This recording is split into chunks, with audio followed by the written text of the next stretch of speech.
গাজীপুরেও vote দিয়েছে যারা voter, এটা থাকতে হবে, কারণ তারাই হলো অভিভাবক। আমি তো আছি তোমাদের, এনারা হলো অভিভাবক। শওকত ভাই ওদেরকে দেখে রাখবেন। আমাদের এরা অনেক কষ্ট করেছে এবং তারা কিন্তু নীতি ছাড়ে নাই। এই যে শেখ হাসিনার সেই আমলে এত নির্যাতন, এদেরকে ব্যবসা করতে দেয় নাই।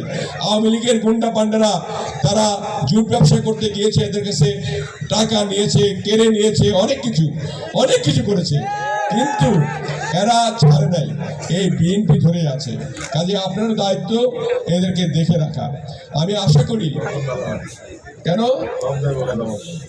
সব যাবে না, যারা ভোটার তারা যাবে, যারা মঞ্চে আছে ভোটার তারা যাবে, যারা ভোটার না তাদের থাকতে হবে দয়া করে।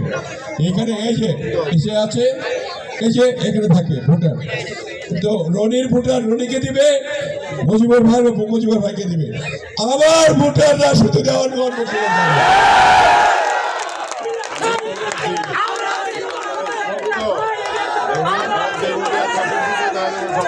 না, তোমার বিপাশা আছে, মুজিবুর ভাইয়েরও আছে, রনি ভাইয়েরও আছে, এবং এখানে বড় একটা মিছিল করে দিয়ে তোমরা চলে যাবা, ঠিক আছে? আমি মনে করি তোমরা যাওয়ার পর দেওয়ানগঞ্জ বক্সিগঞ্জে যে ভাই আছে, এবং আল্লাহ রহমতে আমার সঙ্গে তো জামাত ইলেকশন করতেছে, তাই না? আমার এখানে 4,37,000 ভোটার। যত ভোট কাস্ট করা যাবে তত, এখানেও তাই, যত বেশি ভোট কাস্ট হবে তত আমাদের ভোট বাড়বে। এই ভোট কাস্ট করার জন্য সকাল থেকে মানে ফজরের নামাজটা পড়তে হবে মাঠে, মানে যেখানে যেখানে কেন্দ্র আছে সেই কেন্দ্রে যে ফজরের নামাজ পড়তে হবে। আমি মজিবুর ভাইকে বলবো, আপনারা প্রত্যেকটি কেন্দ্রের লোককে বলবেন যাতে করে তারা কেন্দ্র কমিটি আছে ওরা ভুলবেলা সেখানে নামাজটা পড়বেন। ফজরের নামাজটা ওলামা দলের যে প্রেসিডেন্ট আছে তিনি দয়া করে ইমামতি করবেন, আর বাকি সবাই ওখানে নামাজ পড়বেন, তারপরে লাইন ধরবে। দেওয়ানগঞ্জে বক্সিগঞ্জেও তাই, একটা কেন্দ্র যাতে বাকি না থাকে, ভোরবেলা ভরে থাকবে সব, যাতে করে মানুষ ওই জামাতের তো কিছু লোক আছে, রনি তো ফ্রি, রনির এনসিপি আছে একটা, ওরে জামানত বাজাতে হবে, কাজে আমি ফ্রি, এখন উনি আছে আর আমি আছি। আমি বলে দিয়েছি, এটা আসছিল আর কি আমার এলাকায়, আমি মা বোনদের বলেছি, মা বোনরা এখানে আছে কিছু, তাদেরকে বলেছি যে তাদের স্লোগানটা হবে আগে ভোট দিব পরে ভাত খাবো, আগে ভোট দিব পরে ভাত খাবো। ওই যে ভোট দিয়ে এসে যে রান্না করবে, এই রান্না করার খাবারটা যে ছেলেরা খেতে যাবে তাদেরকে প্রথম খাবার দিবে না, খাওয়াটা বন্ধ। আগে রান্না বন্ধ ছিল, ভোট দিয়ে এসে রান্না করবে, রান্না করার পরে ওনাদের খাওয়া বন্ধ। যখন খাবার চাবে তখন বলবে আগে ভোট দাও পরে ভাত খাও। এই কাজটা করলে পরে আমাদের ভোট কাস্ট হবে প্রচুর, এবং যত ভোট কাস্ট হবে তত আমাদের ভোট বাড়বে। আমাদের এমন অবস্থা করতে হবে, ভিতরে আমরা ধানের শীষ, বাইরের লাইন ধানের শীষ, যারা লোক আসতেছে তারা ধানের শীষ, এবং এই যে লম্বা লাইন এগুলো দেখে পিছনে যারা জামাত বা এনসিপি আসবে তারা মনে করবে আমাদের ভিতরেও ধানের শীষ, বাইরেও ধানের শীষ, যারা আসতেছে তারাও ধানের শীষ, তাহলে আমরা আমাদের ভোটটা নষ্ট হলে কি করব? আমরাও ধানের শীষ। এইটা যাতে হয়, এই ভাইবটা তুলতে হবে আমাদের সকলকে, এটা মনে রাখতে হবে, এবং এইভাবেই আমাদেরকে এই দেশ গড়ার কাজে নিজেদেরকে নিয়োজিত করতে হবে। আমার ভোট আমি দিব, যাকে ইচ্ছে তাকে দিব, এইরকম একটা স্লোগান আমরা তৈরি করেছিলাম। এখন হবে আমার ভোট আমি দিব, যোগ্য প্রার্থীকে ভোট দেব। এখানে কি জামাত ইসলাম যোগ্য প্রার্থী? ৭১ যে যা করেছে তা জানেন না আপনারা? আর এনসিপি তো বাগে বললামই না, বলার দরকার নাই, কলি বলার দরকার নাই, কলি এখনো ফুটে নাই, ফুটলে পরে দেখেন দেখা যাবে। আমি মনে করি এখানে যারা এই ব্যবস্থাপনাটা করেছে তাদেরকে আমার অনেক অনেক ধন্যবাদ দেওয়া উচিত, এই জন্য যে তারা আমাকে, রনিকে এবং মজিবর ভাইকে, শকত ভাইকে একসঙ্গে করেছে। এবং এখানে যারা কোনাবাড়ির আমাদের নেতৃবৃন্দ আছে, বিএনপি এবং অঙ্গ সংগঠনের সকলকে একত্রিত করেছে। এটা একটা বিরাট ব্যাপার, একসঙ্গে থাকা, ঐক্যের কোনো বিকল্প নাই, যে কোনো বিষয়ে ঐক্য থাকতে হবে। আমাদের নিজেদের মধ্যেও যদি কোনো মনোমালিন্য থেকে থাকে, যে কোনো কারণে হোক, এটাকে ঐক্যের মধ্যে আনতে হবে। জানতে হবে যে আগামীর বাংলাদেশ হবে ঐক্যের বাংলাদেশ।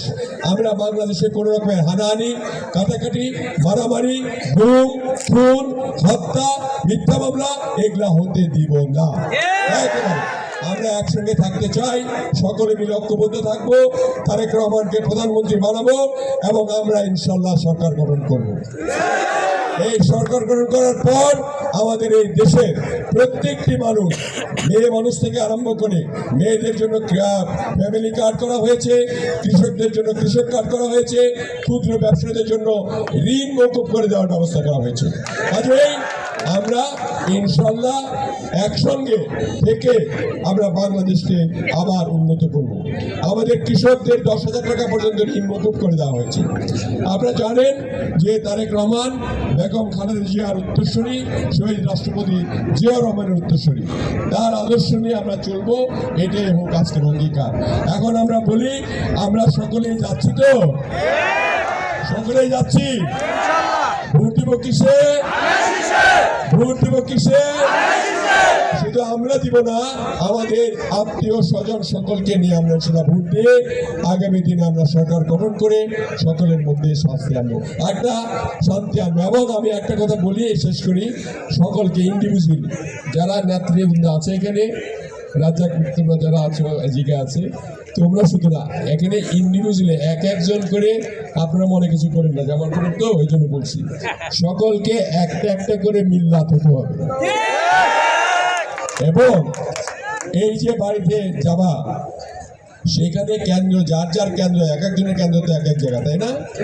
সেই কেন্দ্রে সেই দিন, ভোটের দিন, যাতে করে ভোটাররা, স্পেশালি মহিলা ভোটার এবং বয়স্ক ভোটাররা যারা আসতে পারবে না, হাঁটতে পারবে না, তাদের জন্য ভ্যান গাড়ি, ঠেলা গাড়ি, রিক্সা, এই 3টা জিনিসের ব্যবস্থা করতে হবে।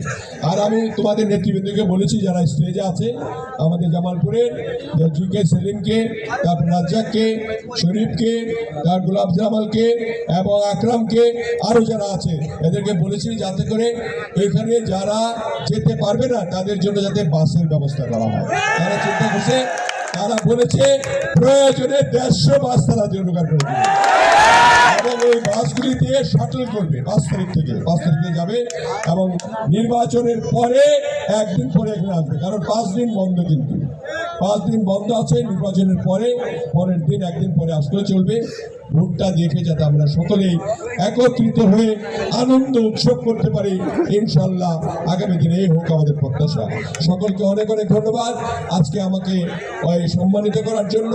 তৎসঙ্গে আমার চাচা, রনি চাচা এবং আমাদের মুজিবুর রহমান মেয়র সাহেব এমপি হতে যাচ্ছেন ইনশাল্লাহ। অনেক আশা ছিল সেদিন ওনার যাতে হতে পারে, ওনার জন্য করতালি, দুইজনের জন্য করতালি। জামালপুর টু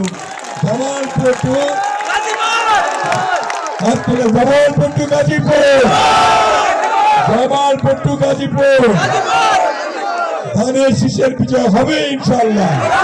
সবাই হাত তোলেন, আপনারা ইনশাল্লাহ ধানের শীষকে বিজয়ী করে বাড়িতে ফিরবেন, এটাই হোক আজকের প্রত্যাশা। সকলকে অনেক ধন্যবাদ। বাংলাদেশ জিন্দাবাদ। তারেক রহমানের একটি স্লোগান, আমার আগে আমরা, আমাদের আগে দেশ, ক্ষমতার আগে জনতা, সবার আগে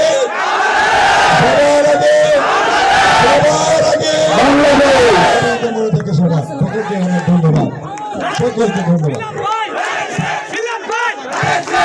সবাই